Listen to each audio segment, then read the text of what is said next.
इसलिए मैं कहता हूं कि भागवतामृत का पान करने वाला अमर हो जाता है। और स्वर्ग का अमृत पीने के बाद व्यक्ति विचारों से मर ही सकता है। अरे अमृत कलश तो रावण की नाभि में भी था, हाँ? लेकिन पहले विचारों से मरा और फिर विभीषण के कहने पर भगवान ने बाण मारा तो अमृत बाहर निकल गया, फिर शरीर से भी मरना पड़ा। विचारों से मरा। वो एक बात बैक की बात अलग है कि वो जानता था कि हम श्री राघवेंद्र प्रभु के हाथों मरेंगे। बात समझने की, इसलिए ध्यान दें। देवताओं को श्री सुखदेव जी महाराज ने अभक्त समझा और नहीं दिया। क्या भागवत नहीं दी कि अभक्तांश्च विज्ञाय न ददौ सा कथामृतम्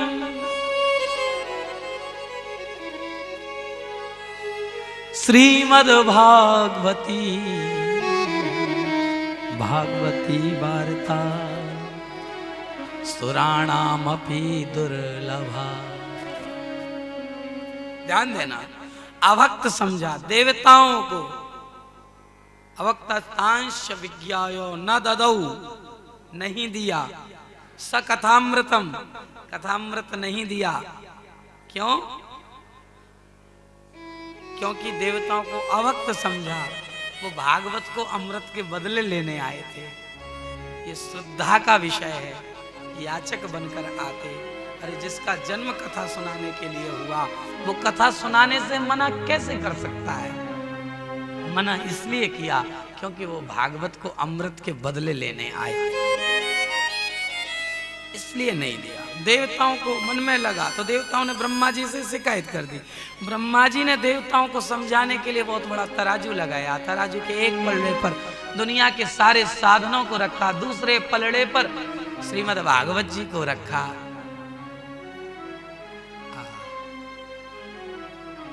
भागवत जी का जो पलड़ा था वो नीचे की ओर चला गया। अरे जिसमें वजन ज्यादा होगा वो नीचे को जाएगा।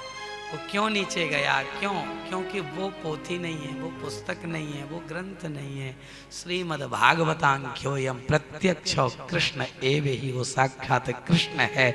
और सारे दुनिया के ग्रंथों का, वेदों का, पुराणों का, शास्त्रों का जो सार है वो केवल श्रीमद् भागवत है। भागवत सार है, तत्व है। इसलिए इसमें वजन ज्यादा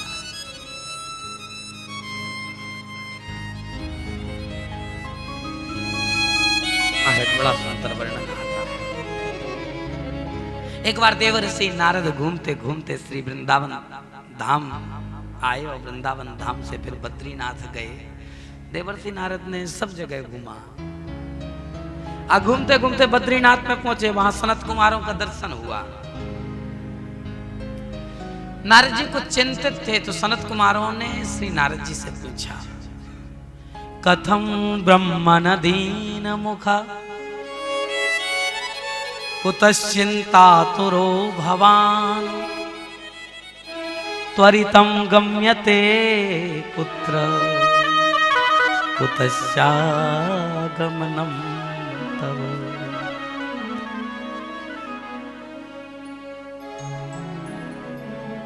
हे देवर्षि नारद, इतनी जल्दी जल्दी कहाँ गए थे? कहाँ से आ रहे हो? और तुम जो दुनिया को हंसाने वाले हो, दुनिया की हंसी वापस लाने वाले हो, तुम स्वयं उदास हो, इसका क्या कारण है? नारद जी ने बड़ी सुंदर बात कही कि अहम तु पृथ्वी में या तो ज्ञात्वा सर्वोत्तमामिति पुष्करम चा प्रयागम चा काशीम गोदावरी तथा। नारद जी कहते हैं कि मैं पृथ्वी को सर्वश्रेष्ठ समझकर पृथ्वी पर आया। ज्ञात्वा, मैंने जाना। सर्वोत्तमामिति, सर्वोत्तम जाना, सर्वश्रेष्ठ समझा पृथ्वी को। ज्ञात्वा सर्वोत्तमामिति। और पुष्करम चा प्रयागम चा। पुष्कर गया, प्रयाग गया, काशी गया, गोदावरी गया, सब जगह गया, लेकिन कहीं भी मुझे शांति नहीं मिली। नापस्यम कुत्र चिच्छरम मनः संतोष कारकम। मेरे मन को शांति नहीं मिली। क्यों? बोले कलिना अधर्म मित्रेणो धरे अम्बा। आहा, कली का मित्र जो अधर्म है उसने लोगों की बुद्धि को विकृत कर दिया है, गलत कर दिया है, गंदा बना दिया है। बोले और क्या देखा आपने? बोले हमने बहुत कुछ देखा सनत कुमार जी, कि तरुणी प्रभुता गे है, शाल को बुद्धिदायका, कन्या विक्रीणो लोभात, दंपत्ति नाम चकलकनम। मैंने देखा क्या?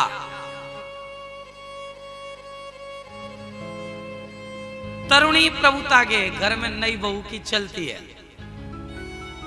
देखो, नई नई बहुओं से मेरी कोई बुराई नहीं है। हाँ, ये तो जो कथा में लिखा वो कह रहा हूं। घर में नई बहू की चलती है, अब खूब चलती हो, हमें क्या लेना देना। हम तो केवल इतना कहना चाहते हैं कि जब भी कोई कार्य करें बड़ा तो अपने बुजुर्गों की सलाह लेकर के करें, बस इतनी सी बात है, जिससे उनका सम्मान रहे, उनका आदर बने।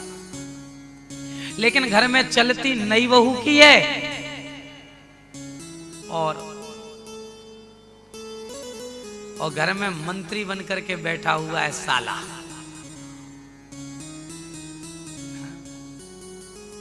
ज्यादा साले जी के चक्कर में नहीं पड़ना चाहिए। हाँ, हमारे यहाँ लिखा एक जगह, दीवार बिगाड़े आरो और घर बिगाड़े सारो।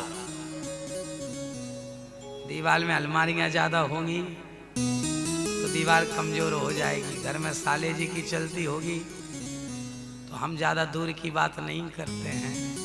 मामा सगुनी ने एक परिवार में बिना किसी कारण के इतना बड़ा द्वंद्व करवा दिया। हाँ? ध्यान देना,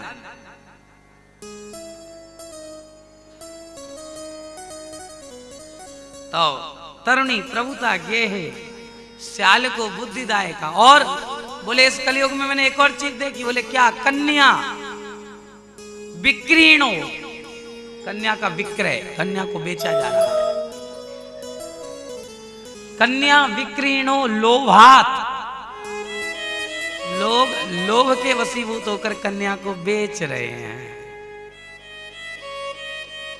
दंपत्ति नाम च कलकनम। हाँ? दंपत्ति नाम च कलकनम। और घर में जो पति पत्नी है ना, उनमें कलह होता है इस कलयुग में। अच्छा, कलह होने का कोई कारण है? ऐसा बिल्कुल भी नहीं। पतिदेव ऑफिस में थे, पत्नी ने 3 बार फोन लगाया और तीनों बार फोन गया व्यस्त। इस रूट की सभी लाइनें व्यस्त हैं। राधे राधे।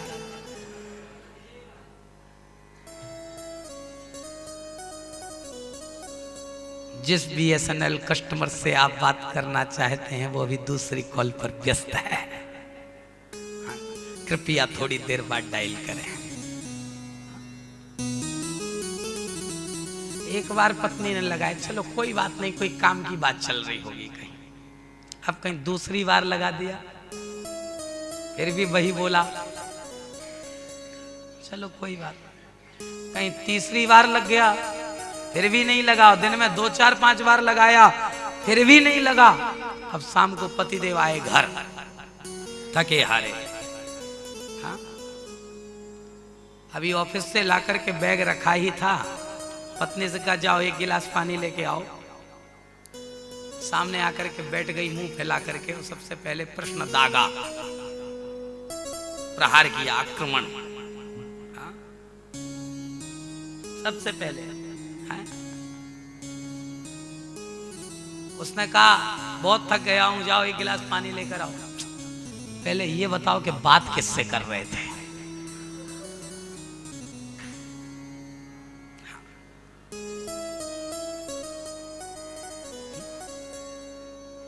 बात किससे कर रहे थे? अरे वो ऑफिस का काम इतना लंबा, इतना लंबा। अच्छा एक और बात बताएं, कहीं ऑफिस में कोई दूसरी महिला कर्मचारी हो तो पति के बेचारे की सहमति आ गई। सही कह रहा हूं, यथार्थ है, यही है। पति और पत्नी के बीच में विश्वास की कमी हो गई है, इसलिए आपस में कलह होता है।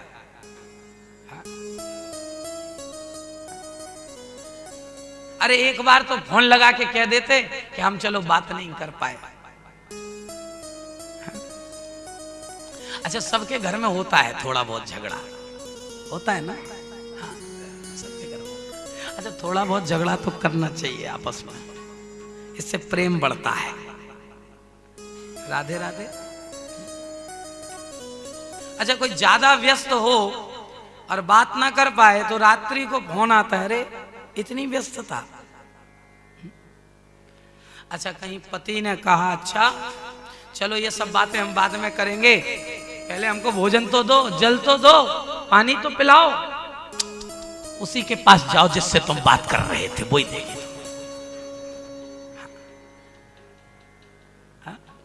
वहीं जाओ। विश्वास की कमी, तो पति पत्नी के बीच में कलह होने लगा। एक बार क्या हुआ, एक दो पति पत्नी आपस में बहुत झगड़ा कर रहे थे, बहुत ज्यादा। अच्छा झगड़ा हो, बात झगड़े तक सीमित रहे तो कोई बात नहीं, और कहीं झगड़ा होते होते चटापट होने लगे तो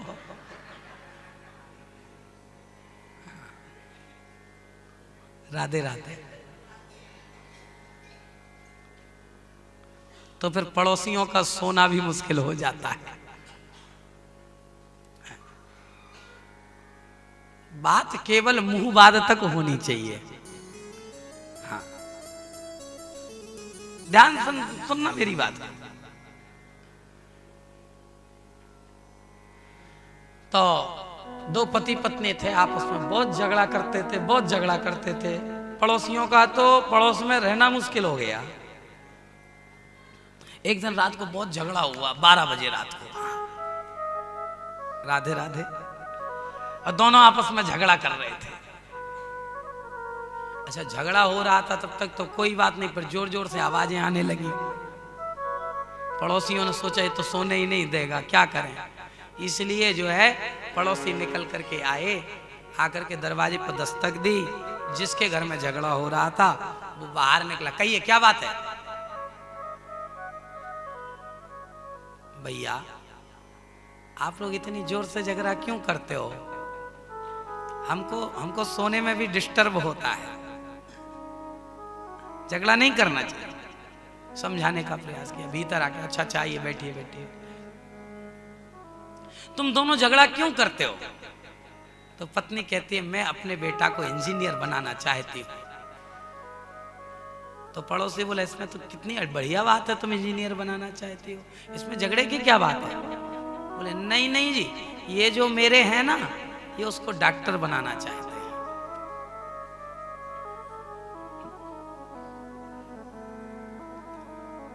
तो वो पति कहता है डॉक्टर ही बनेगा। पत्नी कहती है ऐसे कैसे बनेगा, मैं चाहती हूँ इंजीनियर बने तो इंजीनियर ही बनेगा। वो कहता इंजीनियर, वहां से आवाज doctor engineer doctor engineer doctor, चटापट चटापट चटापट। फिर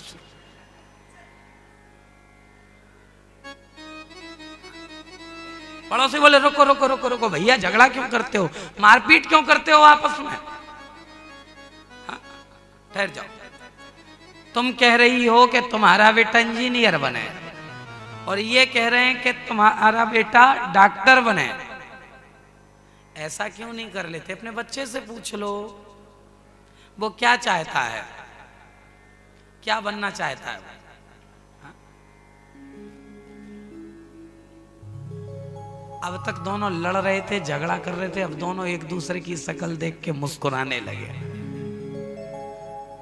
पड़ोसी बोले भैया क्या हुआ, अब क्यों मुस्कुरा रहे हो, अभी तो लड़ रहे थे। बोले नहीं नहीं बेटा तो अभी पैदा ही नहीं हुआ।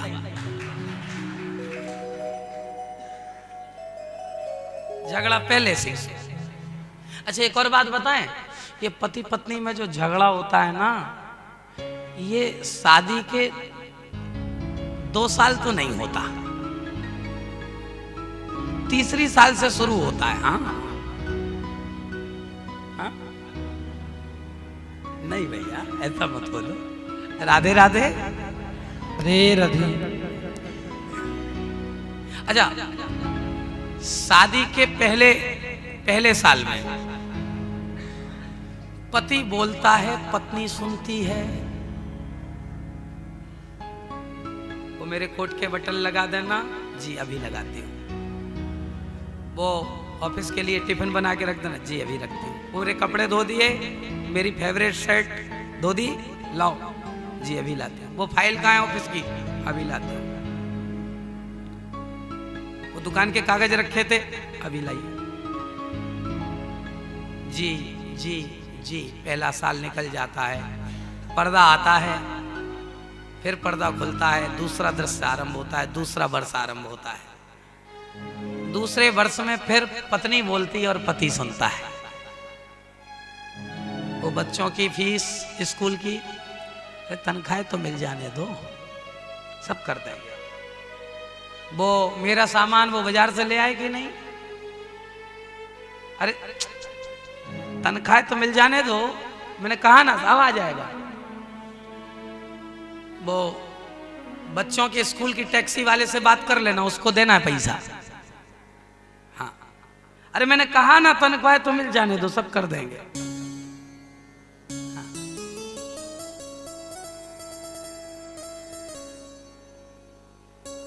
दूसरे साल में पत्नी बोलती है, पति सुनता है, फिर पर्दा आता है 2 साल पूरे। तीसरा साल आरंभ होता है। बोले फिर क्या होता है? बोले जब पर्दा खुलता है तो तीसरा दृश्य देखिए। पहले वर्ष में पति बोलता था, पत्नी सुनती थी। दूसरे वर्ष में पत्नी बोलती थी, पति सुनता था। तीसरे वर्ष में दोनों बोलते हैं और पड़ोसी सुनते हैं। महाराज तीसरा दृश्य, हाँ, पड़ोसी सुनते हैं। ऐसा झगड़ा होता है। झगड़ा नहीं करना चाहिए, एक दूसरे पर विश्वास रखो। यदि विश्वास है तो झगड़ा होगा ही नहीं। विश्वास होना जरूरी है। और ज्ञान की बात इसमें यही छिपी है। हंस तो लिया, पर ज्ञान की बात ये कि पति और पत्नी दोनों को एक दूसरे पर विश्वास रखना चाहिए। यदि विश्वास होगा तो कभी झगड़ा नहीं होगा।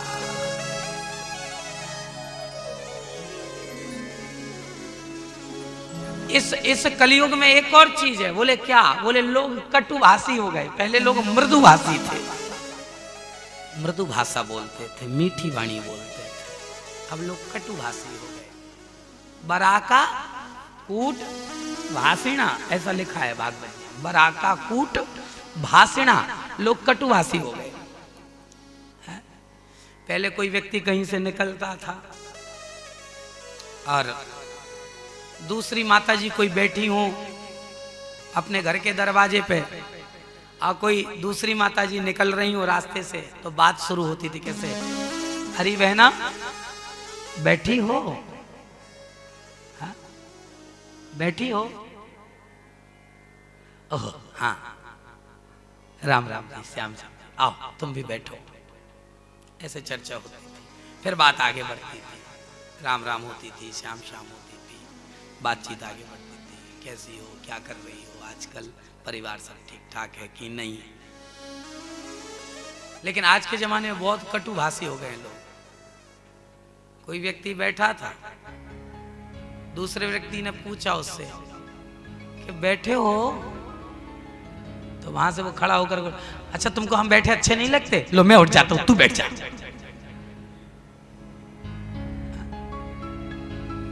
अच्छा नहीं लगता? कटु भाषा, कटु भाषा का इस्तेमाल नहीं करना चाहिए कभी किसी से भी, लेकिन फिर भी ये मानव शरीर है, कभी कभी भूल हो जाती है, भूल का पश्चाताप भी होता है।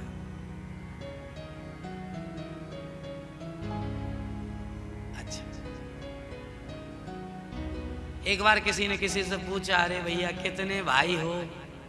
पूछने वाले ने पूछा, बताने वाला बोला भैया हम 4 भाई हैं। जाने पूछने वाले को क्या हुआ, कहने लगा 5 होते तो क्या कर लेते।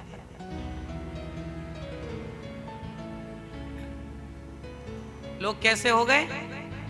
कटुभाषी, बराबर। ये कलयुग है, तीर्थों का सार जा रहा है। पहले तीर्थ यात्रा होती थी भजन की दृष्टि से, भक्ति की दृष्टि से। अब तीर्थ यात्राएं पर्यटन की दृष्टि से आदमी घूमता है।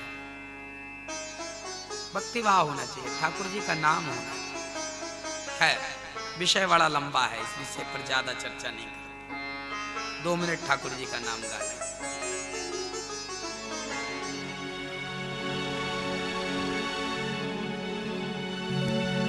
श्री बांके बिहारी लाल की जय हो, श्री वृंदावन बिहारी लाल की जय हो। जय जय श्री राधे श्याम। हो बांके बिहारी मुझे देना सहारा, कहीं छूट जाए न दामन तुम्हारा। बांके बिहारी मुझे देना सहारा, कहीं छूट जाए न दामन तुम्हारा। बांके बिहारी मुझको देना सहारा, कहीं छूट जाए दामन तुम्हारा। ओ बांके बिहारी मुझको देना सहारा, बांके बिहारी मुझको देना सहारा, कहीं छूट जाए न दामन तुम्हारा। कहीं छूट जाए ना दामन तुम्हारा। जय हो।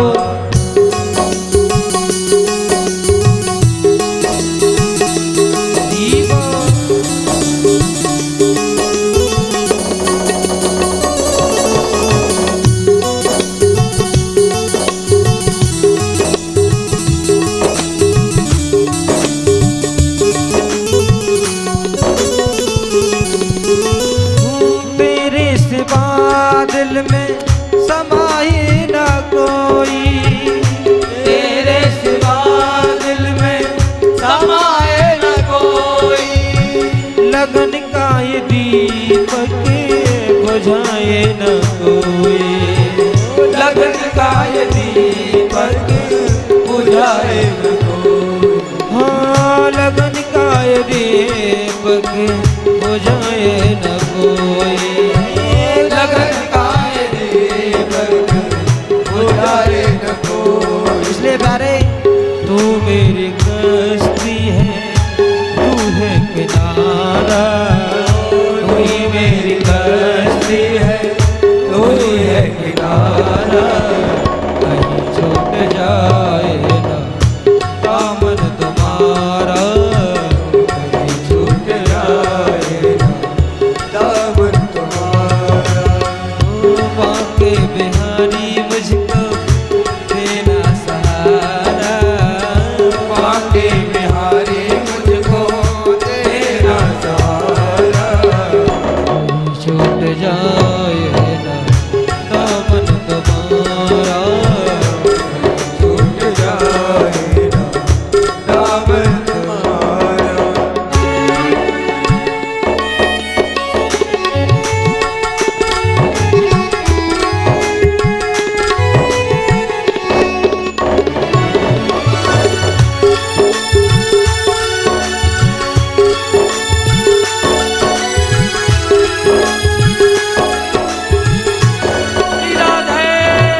तुझको रिझाता रहूं, सुबह शाम तुझको रिझाता रहूं, हो सुबह शाम तुझको रिझाता रहूं, सुबह शाम तुझको रिझाता रहूं।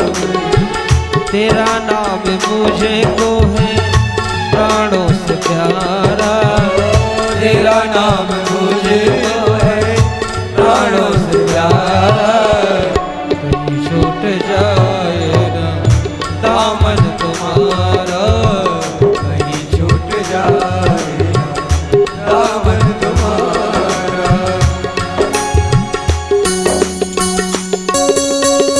मीठी मीठी तालियों की क्षमा करते हरी बोल।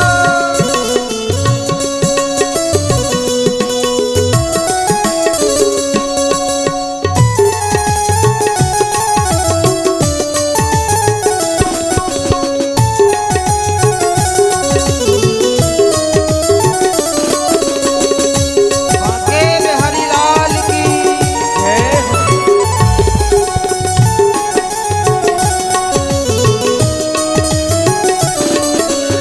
हो तेरे रास्ते से हटाती है दुनिया, तेरे रास्ते से हटाती है दुनिया, तेरे रास्ते से हटाती है दुनिया, तेरे रास्ते से हटाती है दुनिया, इशारों से मुझको बुलाती है दुनिया, इशारों से मुझको बुलाती है दुनिया, इशारों से मुझको बुलाती है दुनिया, इशारों से मुझको बुलाती है दुनिया।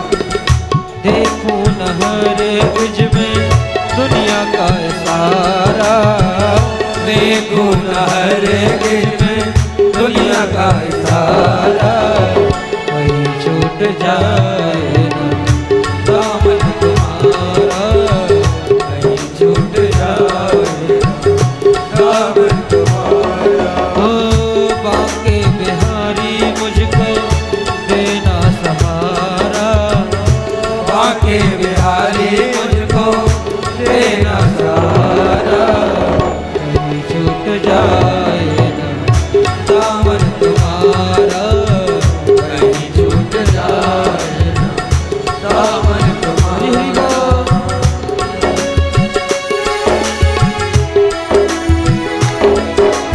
सभी बड़े प्रेम से ताली सेवा करें। वृंदावन में हरिलाल की जय।